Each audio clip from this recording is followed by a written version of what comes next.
जी नाज़रीन, इस्लाम कोट भरसां ही झांगरो पीएस जा रहवासी आहिनि। SHO झांगरो के खिलाफ़ एहतजाज करे इस्लाम कोट प्रेस क्लब ते पहुता आहिनि। हिननि खां पुछूं था त कहिड़ो मुतालबो आहे। तंहिंजे करे असां इहो ई अर्ज़ु कयूं था त असां हिकु मालवंत थरपारकर ज़िले जा माण्हू, असांजो गुज़ारो माल ते आहे। उहो माल जेकॾहिं असांजो चोरी थी थो वञे ऐं ॿिए नंबर ते भठियूं जेके आहिनि उहे सरेआम आहिनि, उहे असीं को बि ऑफिसर अचे उनखे भठियूं ॾेखारींदासीं। जेको नओं नसुल असांजो आहे उहो शराब में मुब्तला थी चुको आहे।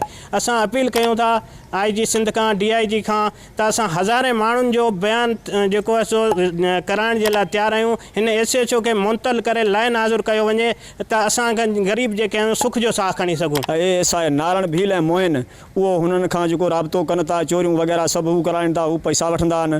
ऐं हींअर बि असांजो जेको चोरी थी हुनजी सरज़मीन ऐं फ़ोटू वीडियो सभु भरे वियो, पोइ असांखे धिकारे रवाना करे हुननि खे सचा करे वेठो आहे।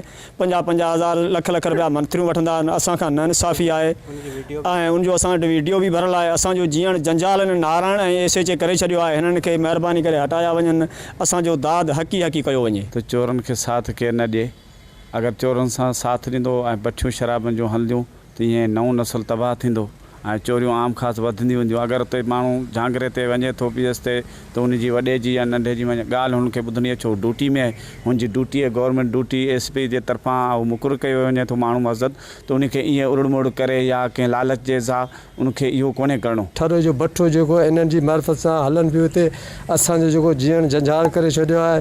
बाला ऑफिसर खे अर्ज़ु आहे त महिरबानी करे हिन SHO आहिनि, नारायण भील आहिनि, मोइन भील जी हिन झांगरो थाणे खां पहाड़ पटे हिनखे सांगड़ मीरपुर नओं सिरो फिरोज़ खां बि अॻिते कढियो वञे। जी नाज़रीन, ही झांगरे थाणे जा रहवासी आहिनि ऐं इल्ज़ाम हणनि पिया त SHO जेको झांगरो आहे ऐं ॿियो उन सां गॾु जेका पुलिस एहलकार आहे उनजी मिली भगत आहे ऐं चोरियूं कराइण जा जेके इल्ज़ाम हणनि पिया। SHO जेको हद जो आहे हुन ते SSP जेका मुक़ररु थियो आहे हिन वक़्तु नऊं, उन खां ई मुतालबो कनि पिया। DIG मिरपुखा समेत IG सिंध खां मुतालबो कनि पिया त नोटिस वरितो वञे। झांगरो जेका पुलिस आहे उनजो जेको SHO आहे उन जूं जेके ज़्यादतियूं आहिनि उन ख़िलाफ़ु कार्रवाई करे SHO खे बदिली करे असां सां इंसाफ़ फ़राहम कयो वञे। ॿी सूरत में एहतजाज करे इस्लाम कोट में धरणो हयो वेंदो। गाज़ी बजीर, अवामी आवाज़ TV न्यूज़, इस्लाम कोट। विज़िट कयो अवामी आवाज़ मीडिया ग्रुप जी वेबसाइट awamiawaz.pk।